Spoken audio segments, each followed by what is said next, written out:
बच्चों, अब हम पढ़ेंगे पाठ 9। हमारे पाठ 9 का नाम है फिर मिलेंगे। पाठ परिचय।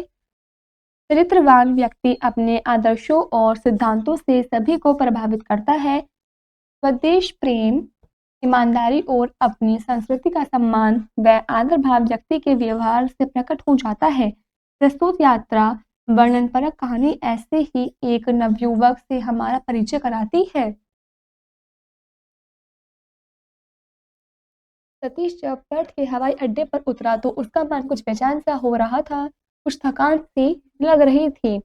मॉरिशस के प्लाज़ांस हवाई अड्डे से उड़कर उसका जहाज हिंद महासागर के बीच एक छोटे से टापू कोकोस द्वीप पर रुका था। यहाँ से थोड़ी देर में तेल भरकर फिर रवाना होकर पर्थ पहुंचा था। सारे रास्ते नीचे पानी ही पानी रहा था। महासागर की उस अनंत जलराशि के एक से नीरस दृश्य को देखकर किसी का भी जी उब सकता था। ऑस्ट्रेलिया की उसकी यह पहली यात्रा थी। नया देश था और पर्थ की विशाल नगरी में उसका कोई भी परिचित नहीं था। हवाई अड्डे की खानापूरी करने के बाद जब वह वंटाज हवाई सेवा के कार्यालय में गया तो उसे पता चला कि उसके ठहरने की व्यवस्था एक होटल में की गई है। सतीश ने सुन रखा था कि ऑस्ट्रेलिया बहुत ही सुंदर और साफ सुथरा देश है। इसका कुछ कुछ आभास उसे हवाई अड्डे की सफाई और इधर उधर के मनोरम दृश्य को देखकर हो गया था। बाहर निकला तो हवाई सेवा की टैक्सी उसके लिए तैयार खड़ी थी। उसमें सामान रखकर जब वह बैठा तो उसने चैन की सांस ली। टैक्सी वातानुकूलित और आरामदेह थी। वह जानबूझकर अगली सीट पर ड्राइवर के बराबर में बैठा जिससे उसे ड्राइवर से बात करने में सुविधा हो और वह उससे अधिक जानकारी प्राप्त कर सके। ड्राइवर 24-25 वर्ष का जवान लड़का था। लंबा कद, गोरा चिट्टा रंग, मुस्कुराता सौम्य चेहरा। सतीश को बड़ा अच्छा लगा। टैक्सी के चलने पर कुछ देर दोनों चुप रहे। फिर ड्राइवर ने उसके कुर्ते, धोती और जैकेट के लिबास को देखकर पूछा, कहाँ के रहने वाले हैं? हिंदुस्तान के। सतीश ने सहज शब्दों में उत्तर दे दिया। हिंदुस्तान का नाम सुनते ही नौजवान की आंखें चमक उठी। बोला, हिंदुस्तान के हैं? मैं कभी गया तो नहीं, पर मैंने सुना है बहुत बड़ा देश है, वहाँ के लोग बड़े प्यारे हैं। उसकी आवाज में गहरी आत्मीयता थी। उसके चेहरे के भाव से स्पष्ट था कि उसने जो कुछ कहा था वह महज शिष्टाचारवश नहीं कहा था। सतीश ने मुस्कुराकर पूछा, तो तुम वहां गए क्यों नहीं? वह बोला, हमारे लिए इतनी दूर जाना आसान नहीं है। पैसे का सवाल है। तुम्हारा नाम क्या है और गाड़ी कब से चलाते हो? जिज्ञासा के स्वर में सतीश ने पूछा। मेरा नाम डेविड है। असल में मैं विद्यार्थी हूँ, यूनिवर्सिटी में पढ़ता हूँ। बिना किसी संकोच के उसने बता दिया। सतीश समझ रहा था कि वह ड्राइवर है और टैक्सी चलाने का काम करता है।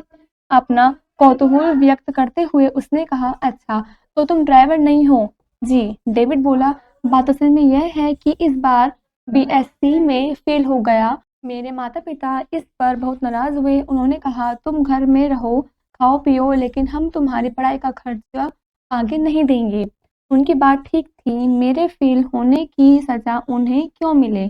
आजकल यूनिवर्सिटी की छुट्टियां हैं, सोचा टैक्सी चलाकर कुछ पैसे इकट्ठा कर लूं जिससे यूनिवर्सिटी के खुलने पर अपनी पढ़ाई चालू रख सकूं।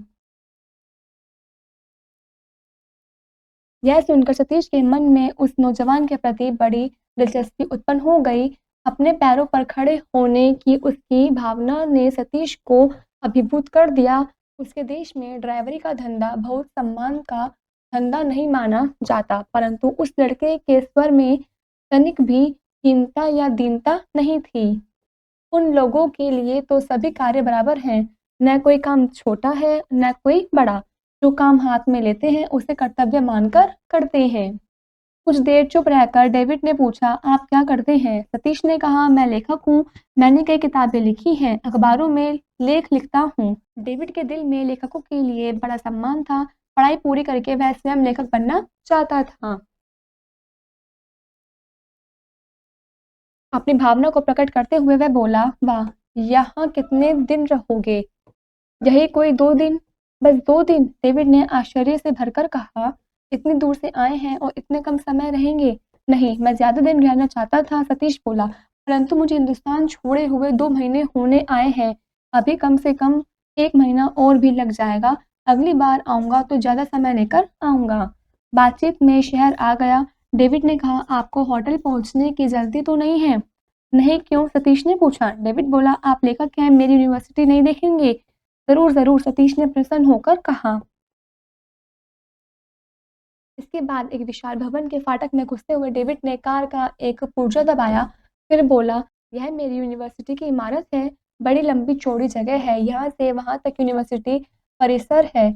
आजकल छुट्टियाँ हैं इसलिए आप अंदर जाकर तो कुछ देख नहीं सकेंगे, मैं आपको पूरे परिसर का एक चक्कर लगवा दूंगा, उससे आपको काफ़ी जानकारी हो जाएगी। यूनिवर्सिटी का भवन बड़ा ही कलापूर्ण था, सफाई तो उसमें गजब की थी, हरे भरे लॉन, सुंदर फूल, ऊँचे-ऊँचे सघन वृक्ष देखकर तबीयत खुश होती थी। वे लोग उतरकर बरामदे में गए। शीशे में से सतीश ने अंदर की व्यवस्था और फर्नीचर देखा। हॉल का बाहर से ही निरीक्षण किया। फिर जगह-जगह पर बिछे हरी घास के कालीन देखे तो सतीश आनंदी विभोर हो गया।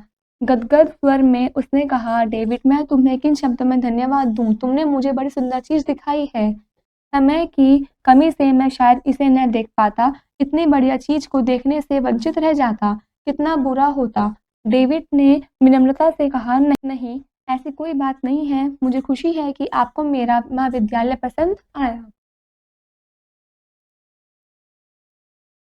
यह सब कहते-कहते यूनिवर्सिटी का फाटक आ गया।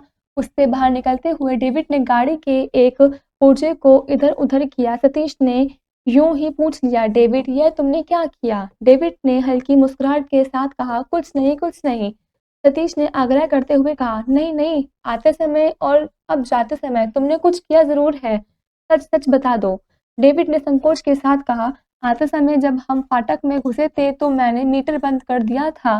फाटक से बाहर आकर फिर चालू कर दिया। ऐसा तुमने क्यों किया? सतीश ने पूछा। डेविड ने तपाक से उत्तर दिया, इसलिए कि यूनिवर्सिटी दिखाने का मैंने निमंत्रण दिया था, उसका पैसे मैं कैसे ले सकता हूँ? सतीश यह सुनकर स्तब्ध रह गया। इतनी ईमानदारी की तो वह कल्पना भी नहीं कर सकता था। उसने कहा, डेविड, यह नहीं हो सकता, तुम्हें ये पैसे लेने ही चाहिए। उसने कहा, आपकी भावना के लिए मैं आभारी हूँ, लेकिन आप कितना भी कहिए, मैं ये पैसे किसी भी हालत में नहीं लूँगा। सतीश ने उस ज़रूरतमंद नौजवान की ओर देखा और निमिष भर देखता ही रह गया। डेविड उसे अपनी ओर एकटक देखकर हँसने लगा, बोला, आपने ज़रा-सी बात को इतना तूल दे दिया।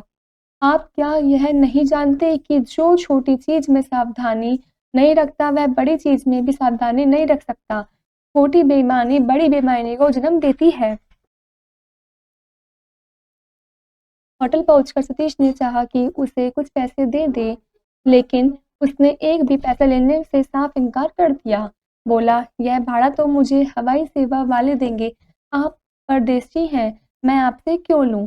विदा होते समय जब सतीश ने उससे हाथ मिलाया तो उसका दिल भर आया। डेविड बोला, आपकी यात्रा खूब अच्छी हो, ईश्वर ने चाहा तो हम फिर मिलेंगे।